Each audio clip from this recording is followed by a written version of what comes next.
جو شخص دل کی نرمی سے محروم ہو گیا وہ کل کے کل خیر سے محروم ہو گیا. کسی کو دکھ میں دیکھو اور اس پوزیشن میں ہو کہ تم اس کا کوئی مداوع کر سکو اور نہ کرو، پھر تم چاہے مفسر ہو، محدث ہو، نیک نہیں ہو. تم عابد ہو سکتے ہو، زاہد ہو سکتے ہو، تم مفسر ہو سکتے ہو، محدث، نیک نہیں ہو سکتے. خنجر چلے کسی پہ تڑپتے ہیں ہم امیر، سارے جہاں کا درد ہماری جگر میں ہے.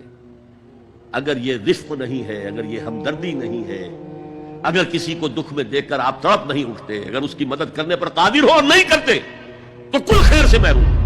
پڑھے جاؤ نمازیں اور تہجدیں، کچھ حاصل نہیں ہوگا. اس پر جو آخری آیت قرآن کی ہے، لن تنالوا البر حتى تنفقوا مما تحبون، اس سے زیادہ کیٹیگوریکل سٹیٹمنٹ اور کیا چاہیے.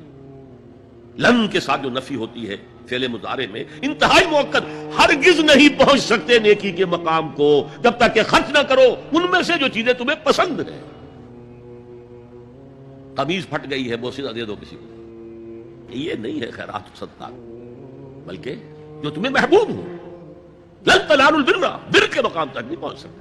پھر میں کہہ رہا ہوں عابد ہو سکتے ہو، زاہد ہو سکتے ہو، علم کا معاملہ ہے، محدث ہو سکتے ہو، مفسر ہو سکتے ہو، فقیہ ہو سکتے ہو، مفتی ہو سکتے ہو، سب کچھ ہو سکتے ہو. قرآن مجید کی روح سے نیک نہیں کہلا سکتے. وآتى المال على حبه، اب اس میں جو ترتیب میں نے کہا تھا، الاقرب فالاقرب، الاقرب فالاقرب، سب سے پہلے ذوی القربى، اور اس میں اکثر و بیشتر ہم سے کوتاہی ہوتی ہے.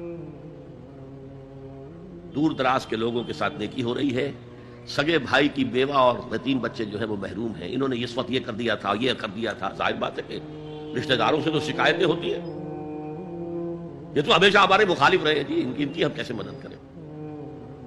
اگر تو اللہ کے لیے دینا ہے تو پہلا حق ان کا.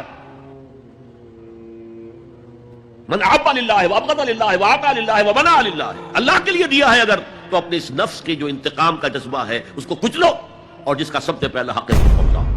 حق بحقدار رسید، ذوی القربى والیتامى، جو بے سہارا رہ گئے، باپ کا سایہ نہ رہا. والمساکین، مساکین کسے کہتے ہیں؟ مسکنت کہتے ہیں کم ہمتی. تو جو اپنے پاؤں پر نہیں کھڑا رہ سکتا اس وجہ سے کہ اس میں وہ ہمت کم ہو گئی، وہ بھی مستحق ہے. وابن السبیل، اور مسافر. والسائلین، سائل کو جھڑکنا نہیں ہے.